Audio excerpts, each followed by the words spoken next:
Know the last time to win or the last time Kenya won a gold medal in Olympics 10,000 meters?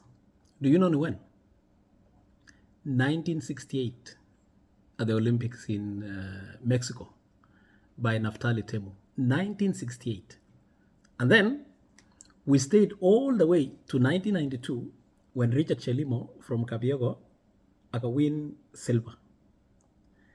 Then 1996, Paul Tergat, and then 2000 Tergat. From there, tukakaa mpaka 2016.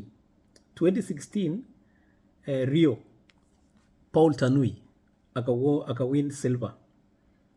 From there, hatuna medal ingine. Tumekuwa tukipata bronze, silver, bronze, silver.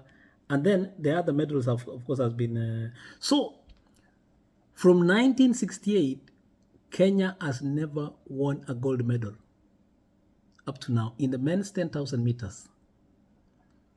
Which brings me to a very interesting conversation today that I want to have with you. And I want you to listen to me. You know, as a country, we only participate in one event in Olympics. I want you to listen to this. One part of the sport.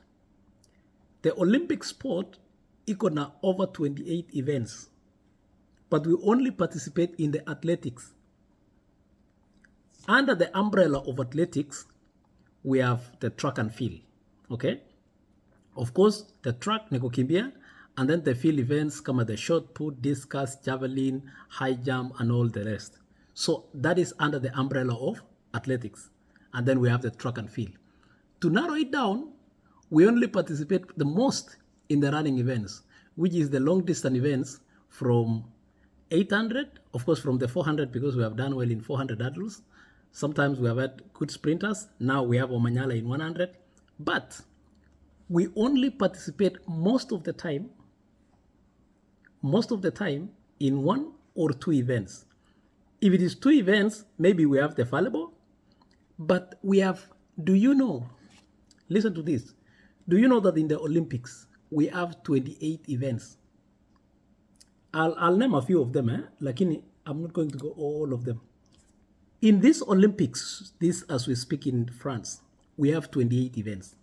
You know, we have archery, we have athletics, we have badminton, we have basketball, we have baseball, we have equestrian, we have cycling, we have football, we have rowing, we have lacrosse, we have skateboarding, we have surfing, we have table tennis, we have climbing, we have squash.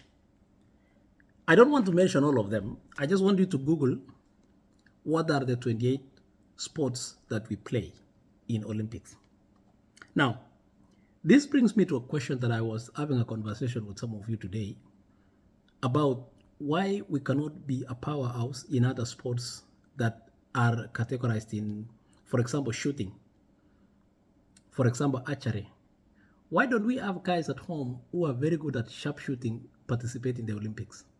Why don't we have very good archers? Yani archery ni ile ya kutumia mshale tu peke yake.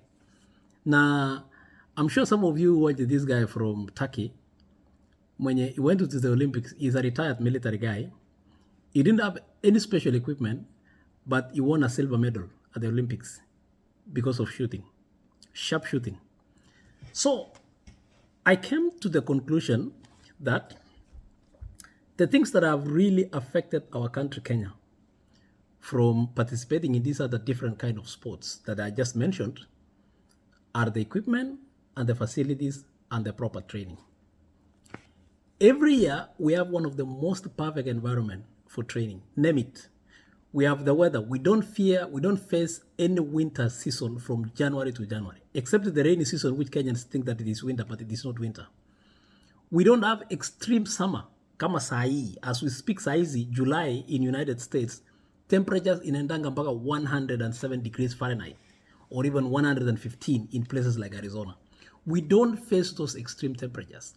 So I kept asking myself, what could be the reason why we cannot participate in all these kind of sports, yet we have the perfect environment for everything? You know what it comes down to?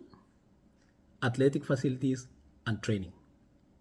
You know, we waste too much money in soccer. And don't get me wrong, we waste too much money in soccer and football. But this football rarely takes us to so many places. I mean, we always wait for so many years to get into an event called African Cup of Nations. We have never qualified for the Olympics. We don't play in the Premier Leagues. So basically, we are dumping a lot of money in football or soccer, but the return on investment is not there.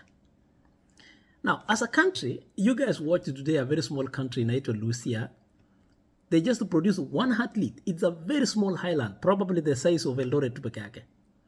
But they were able to produce an athlete in 100-meter sprint that won the gold medal today. Yeah? So I want you to think for a second. These are the 28 sports yenye tunaongelea hapa. If Kenya invests properly on those events, if we invest in good swimming pools, if we invest in good speed training camps na to involve watu kama kina Omanyala, if we invest in proper rowing training equipment, don't you think we have a good chance to medal in these events in the Olympics? You see, one of the differences that makes Africa different, and especially us, we have a unique environment. But we have never taken time to reason and invest on the correct infrastructure to be able to bring these sports up. Let me tell you something. If we invest just maybe 50% of the resources that we get in sporting facilities in Africa, we can dominate almost the entire Europe, we can dominate the entire United States and any other developed country, just as that. And do you know the value in terms of employment that these things will generate? A lot of them. So when you look at some of the things that our leadership needs to do or needs to focus, they really need to sit down and focus on ideas, simple, practical ideas. If you look, for example, archery, what kind of facilities does an archery need other than a very good shooting range? That's it. What kind of facilities does a swimmer need other than just an Olympic-sized swimming pool in a good environment? That is it. And people train. What kind of a facility does sprinters need? A good area with good weather, nice strength training facilities like gym, and just an ample environment to train. They don't even need an entire track, maybe just even 1 or 2 lines of a track. And we can produce some of the best sprinters like Omanyala. So we have reached a point where we have the resources. I mean, we have millions of money within us. And I say we have millions of money because when you see the amount of wastage, I want you to look at the amount of wastage that are being wasted by counties organizing events, going to conferences. Juzi tumekuwa na celebration pale Bungoma ama ilikuwa ni wapi. We spend 21 million of money in buying flowers. Yet, that money, if it could have been invested in facilities, ingekuwa imejenga and speed training camp complete with everything.